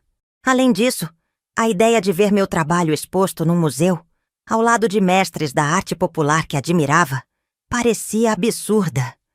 Quem era eu, Maria Madalena, sem estudo formal, sem família tradicional, viúva de um mecânico de vila, para estar num lugar assim? Foi meu sobrinho José, filho de Joaquim, agora um homem formado e professor de história na universidade, quem me convenceu. "Tia, você não percebe o valor do que criou?" Ele me disse ao telefone, quando liguei pedindo conselho. "Suas bonecas e bichos não são apenas brinquedos. São a expressão de uma cultura, de uma tradição, de uma história pessoal que se entrelaça com a história do nosso povo. Você merece esse reconhecimento mais que qualquer um." As palavras dele me emocionaram e, finalmente, aceitei o convite. Escolhi pessoalmente as peças que seriam expostas. Não as mais elaboradas ou caras, mas as que contavam histórias. Uma lavadeira de pano com as mãos ligeiramente ásperas, lembrando as mulheres do Rio que me acolheram. Um casal de bonecos de mãos dadas, inspirados nos meus pais como eu os imaginava. Um cachorrinho de manchas caramelo, uma homenagem a Max. Uma boneca de cabelos grisalhos e rosto sereno, retratando Marcolina, minha mestra e amiga. A exposição foi um sucesso além do que qualquer um poderia prever. Jornais da capital publicaram matérias sobre a artesã autodidata, que transformou dor em arte, destacando como minhas criações capturavam a essência da vida interiorana, as tradições mineiras, a resistência feminina diante das adversidades. Visitei a exposição com Joaquim e sua família, caminhando lentamente entre vitrines que exibiam minhas criações sob luzes especiais, com etiquetas explicativas ao lado. Não consigo descrever o que senti ao ver meu nome na parede, ao lado de uma foto minha e um texto sobre minha trajetória. Era uma espécie de validação de tudo que tinha vivido e superado. Um reconhecimento que nunca busquei, mas que, de alguma forma, parecia completar um ciclo. E foi durante essa visita, enquanto olhava maravilhada para minhas próprias criações, expostas como arte, que o destino me pregou mais uma de suas peças imprevisíveis. Uma senhora elegante de cabelos brancos e postura ereta parou ao meu lado diante da vitrine que exibia a boneca inspirada em minha mãe. "É um trabalho muito bonito", ela comentou sem olhar para mim. "Lembra-me de uma boneca que tive na infância, feita pela minha própria mãe." Agradeci o elogio e estava prestes a me afastar quando ela se virou e me olhou diretamente. Nossos olhos se encontraram e, por um instante que pareceu uma eternidade, o mundo ao redor sumiu. Conhecia aqueles olhos. Eram os mesmos olhos que tinham me olhado com medo e confusão naquela tarde distante na varanda da casa paroquial, quando nos separaram. "Aninha?" sussurrei, a voz quase sumindo. Ela levou a mão à boca, os olhos se enchendo de lágrimas. "Ninguém me chama assim há mais de 50 anos. Ela respondeu, a voz tremendo. "Só meus irmãos me chamavam assim." "Madalena? É você?" O tempo parou naquele instante. Ao nosso redor, pessoas circulavam pelo museu, admiravam as obras, conversavam em voz baixa.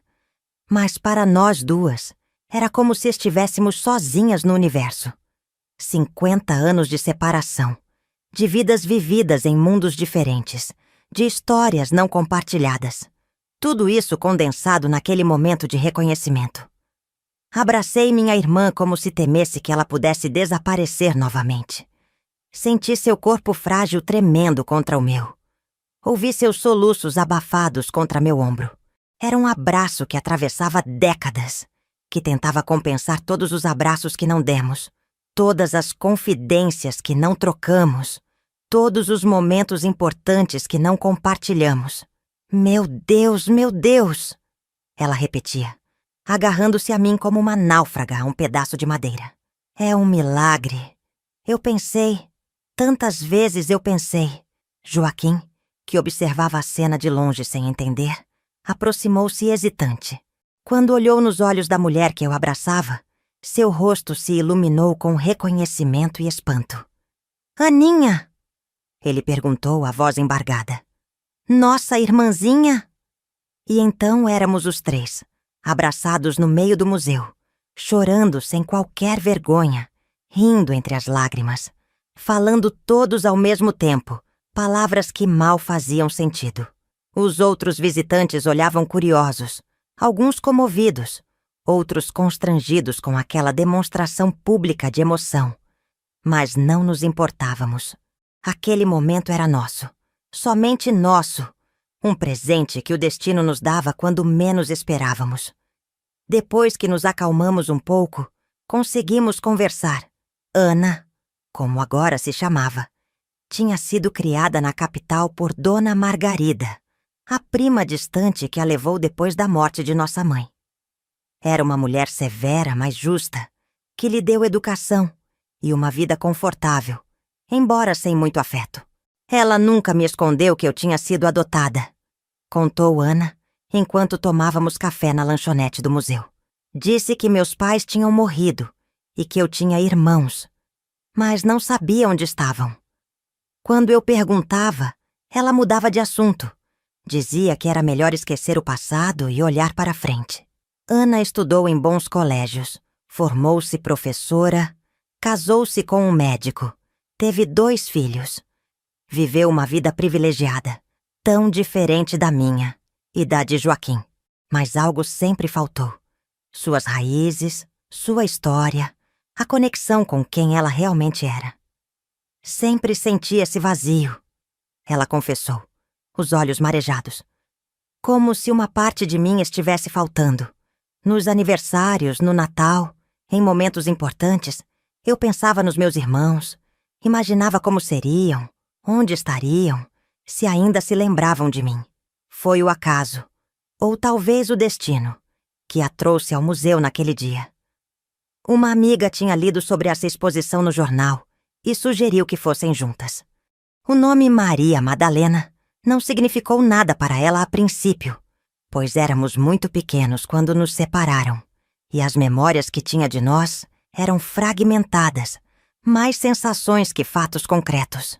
Mas quando vi aquela boneca, a mulher com o vestido simples e o lenço na cabeça, algo me tocou profundamente. Ela disse, apontando para a boneca inspirada em nossa mãe. Era como se eu a conhecesse de algum lugar, como um sonho que a gente tenta lembrar ao acordar. Naquela tarde, os 3 irmãos finalmente reunidos depois de meio século, falamos e falamos, tentando preencher as lacunas de nossas vidas.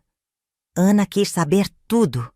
Como tinha sido nossa infância, o que aconteceu depois da separação, como nos tornamos os adultos que éramos hoje.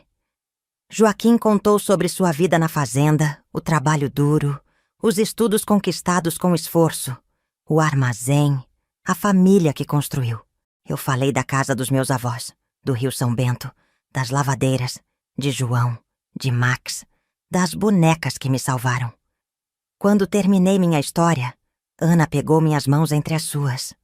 Mãos calejadas, marcadas pelo trabalho duro, tão diferentes das dela, macias e bem cuidadas. Você sofreu tanto, Madalena, ela disse com lágrimas nos olhos. E ainda assim, criou tanta beleza, tanta alegria para os outros. Não foi só sofrimento, Ana. Respondi apertando suas mãos. Tive amor também. Das mulheres do Rio que me acolheram como filha. De Marcolina, que me ensinou um ofício e me deu um propósito. De Max, que me mostrou o que é lealdade verdadeira. De Joaquim, que nunca desistiu de me encontrar. E agora, de você. Ficamos até o museu fechar, relutantes em nos separar novamente.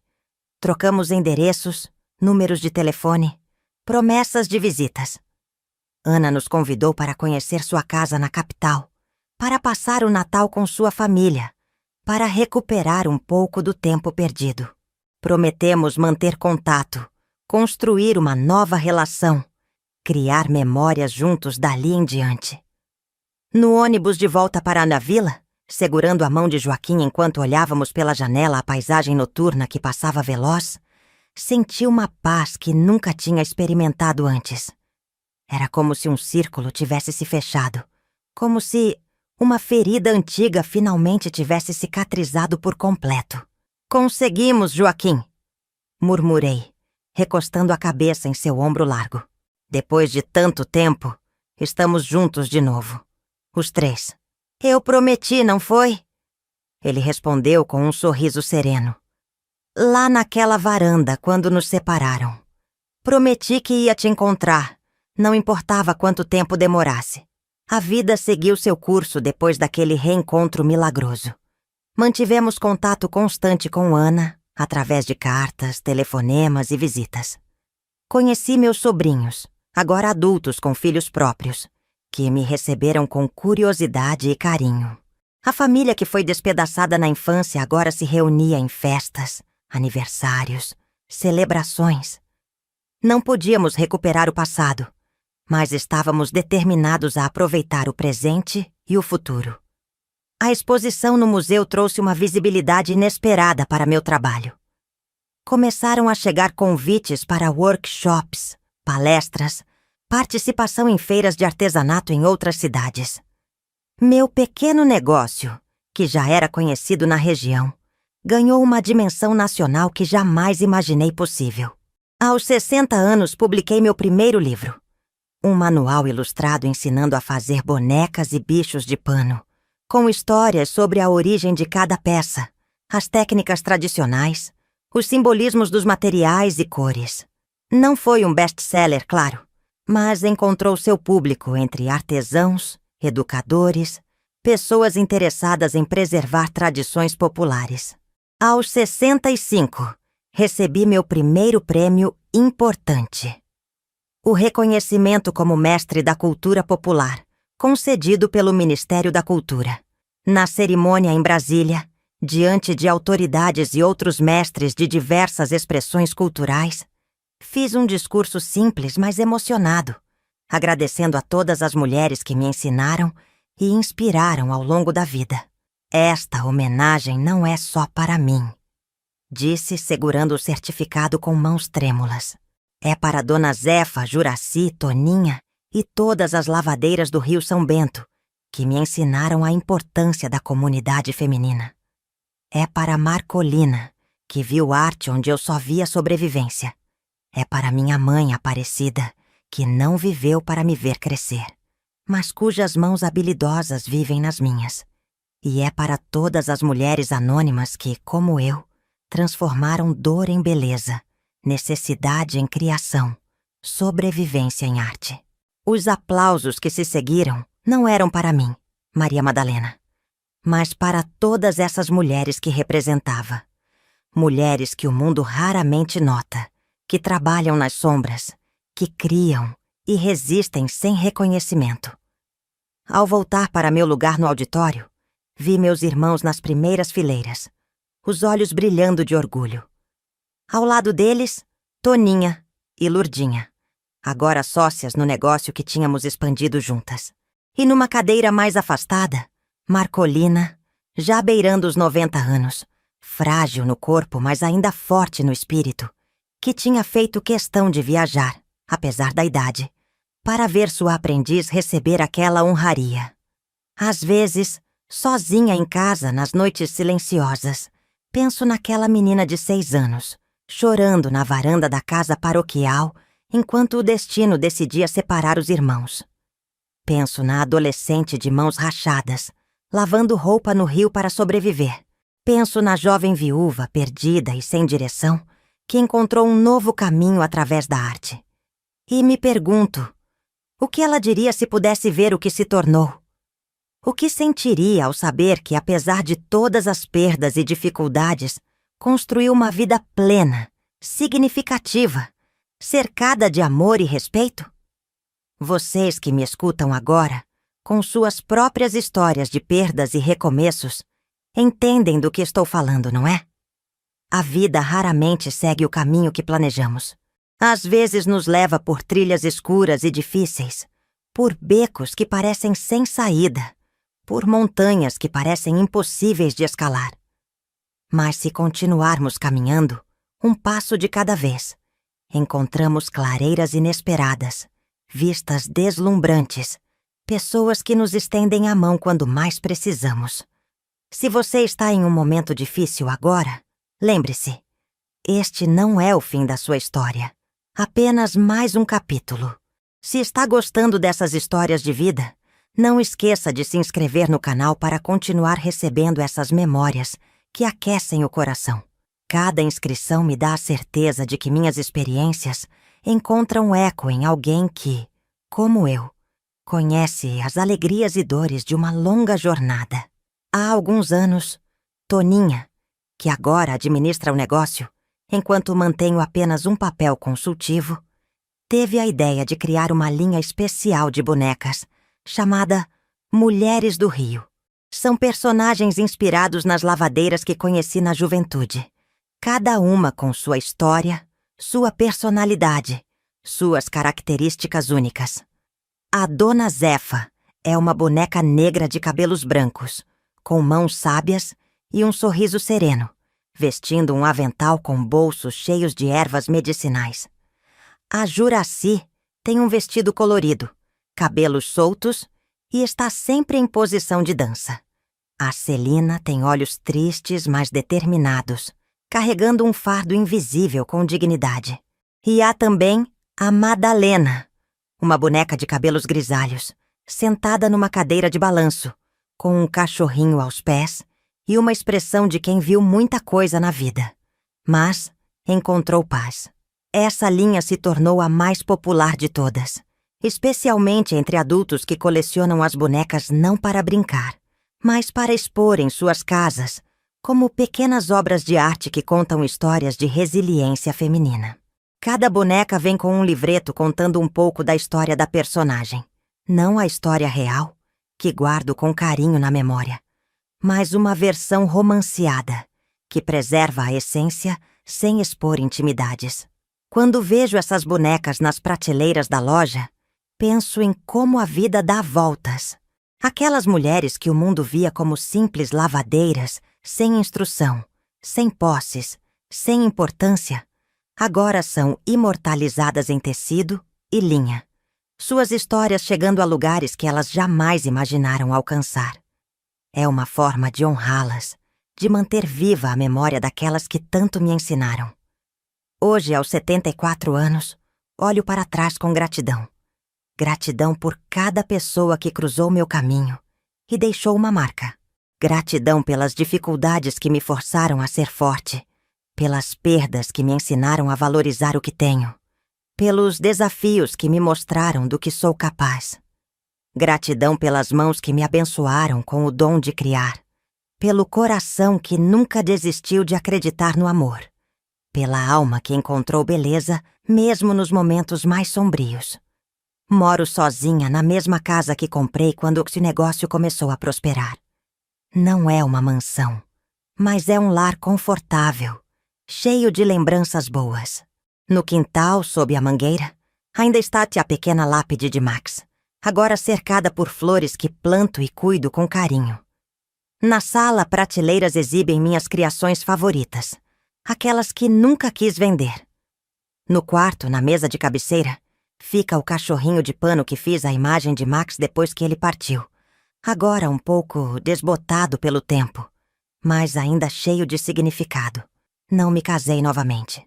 Houve oportunidades, homens bons que cruzaram meu caminho e demonstraram interesse, mas nunca senti necessidade ou desejo de compartilhar minha vida dessa forma novamente. Tenho minha família, meus irmãos, sobrinhos netos. Tenho minhas amigas, minhas aprendizes, que se tornaram como filhas, minha comunidade que me respeita e valoriza. Tenho minha arte, meu propósito, minha missão de manter vivas tradições que poderiam se perder na correria dos tempos modernos. Todas as manhãs, acordo com o sol e tomo meu café na varanda, observando o quintal onde os passarinhos vêm comer as sementes que deixo para eles. Depois, passo algumas horas na oficina que instalei em casa, trabalhando em novos modelos, experimentando técnicas diferentes, ensinando visitantes ocasionais que vêm aprender comigo. À tarde, se o tempo está bom, caminho até o Rio São Bento, que continua correndo, impassível diante das mudanças ao seu redor. O rio mudou, claro. Não é mais tão limpo quanto era na minha infância. A vila cresceu, virou cidade pequena, com ruas asfaltadas, comércio mais intenso, casas de alvenaria substituindo as antigas construções de pau a pique. Não há mais lavadeiras batendo roupa nas pedras. Agora todos têm máquinas de lavar, mesmo os mais pobres. Mas ainda é o meu rio, o rio que me viu crescer, sofrer, resistir e florescer. Sento-me na mesma pedra onde lavava roupas quando jovem. Deixo os pés descalços mergulharem na água fresca. Fecho os olhos e ouço o barulho da correnteza, o canto dos pássaros, o farfalhar das folhas ao vento. E também outras vozes, mais distantes, mais suaves, quase como um eco. O riso de Juraci, os conselhos de Dona Zefa, o latido alegre de Max, a voz da minha mãe cantarolando uma canção de ninar que chega como um sussurro do passado. Todas essas vozes fazem parte de quem sou, de quem me tornei.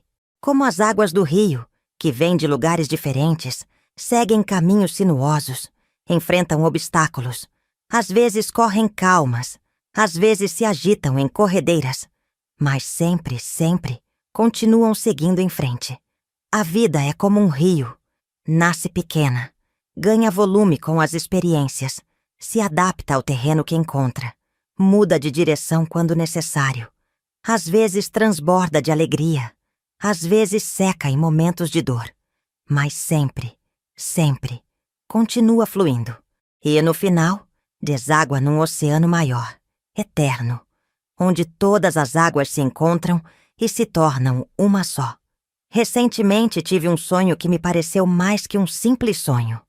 Estava à beira do rio São Bento, mas o rio era muito maior, mais largo e mais azul do que jamais foi na realidade. Nas duas margens, pessoas que conheci ao longo da vida acenavam para mim. Minha mãe com seu vestido simples, meu pai com o chapéu de palha, meus avós com expressões suavizadas pelo tempo, João sorrindo sem amargura, Marcolina com suas mãos habilidosas, Dona Zefa e as lavadeiras cantando juntas. E na água, nadando feliz com a agilidade da juventude, estava Max. Ele latia para mim, me chamando, convidando-me a entrar no rio, a nadar com ele para a outra margem. A água parecia morna, acolhedora, e eu não sentia nenhum medo.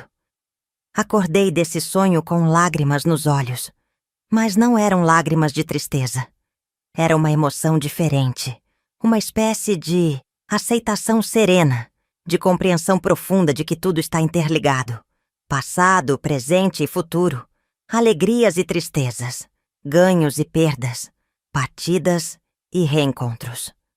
Não sei quanto tempo ainda tenho nesta vida. Ninguém sabe. Pode ser um dia, um ano, uma década. Mas sei que quando chegar a hora de fazer minha última viagem, não terei medo. Irei como o rio que se entrega ao mar, naturalmente sem resistência, sabendo que é apenas mais uma transformação, mais uma etapa da jornada. Até lá continuo fazendo o que sempre fiz: criar beleza com minhas mãos, compartilhar conhecimento com quem quer aprender, amar aqueles que estão próximos, honrar a memória dos que partiram. Continuo acordando cada manhã com gratidão por mais um dia, mais uma oportunidade de sentir o sol no rosto, de ouvir o canto dos pássaros, de tomar um café quente, de abraçar quem amo. É uma vida simples, sem grandes luxos ou aventuras extraordinárias. Mas é uma vida plena, significativa, construída tijolo por tijolo, dia após dia, com trabalho honesto, amor verdadeiro e uma resiliência que nem eu mesma sabia que tinha, até ser testada repetidamente pelo destino. Se você me perguntasse qual foi o segredo para superar tantos obstáculos, para transformar dor em beleza, para encontrar propósito mesmo nos momentos mais difíceis, eu diria: acreditar que a vida continua, como o rio que não para diante das pedras, mas encontra caminhos ao redor delas, como as mulheres do rio São Bento, que cantavam enquanto lavavam roupas com mãos sangrando, como Max, que apesar de todos os maus tratos que sofreu antes de me encontrar, ainda era capaz de amar sem reservas. Acreditar que após a tempestade vem a calmaria, que depois da noite mais escura, o sol sempre nasce, que somos mais fortes do que pensamos, mais resilientes do que imaginamos, mais capazes do que nos permitimos acreditar. E, acima de tudo, entender que não estamos sozinhos nessa jornada. Há sempre uma mão estendida, um coração aberto, uma alma generosa disposta a ajudar quando mais precisamos. Às vezes essa ajuda vem de onde menos esperamos, de uma vizinha bondosa que ensina letras escondidas, de um cachorro machucado que bate a porta numa noite de chuva, de uma artesã idosa que vê potencial onde outros veem apenas uma viúva desamparada. A vida é feita dessas conexões, desses encontros, dessas mãos que se entrelaçam na hora certa. E quando olhamos para trás, percebemos que são exatamente esses momentos, essas pessoas, que moldaram quem somos, que nos deram a força para continuar, que iluminaram o caminho quando tudo parecia escuro.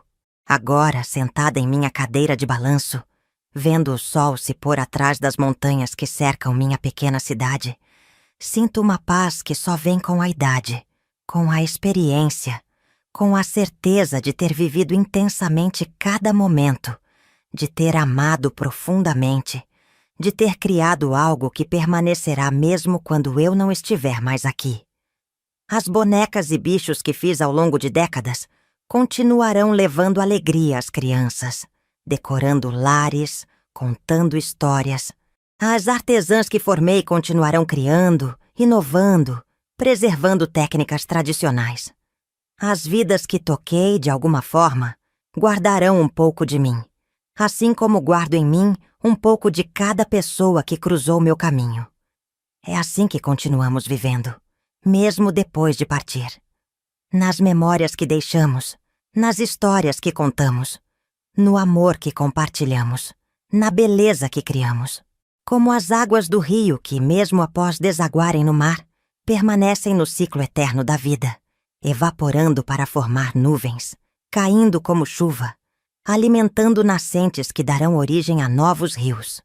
Rios de vida, rios de memória, rios de amor. Rios como o São Bento, que me viu nascer, crescer, sofrer, resistir, amar e finalmente encontrar paz.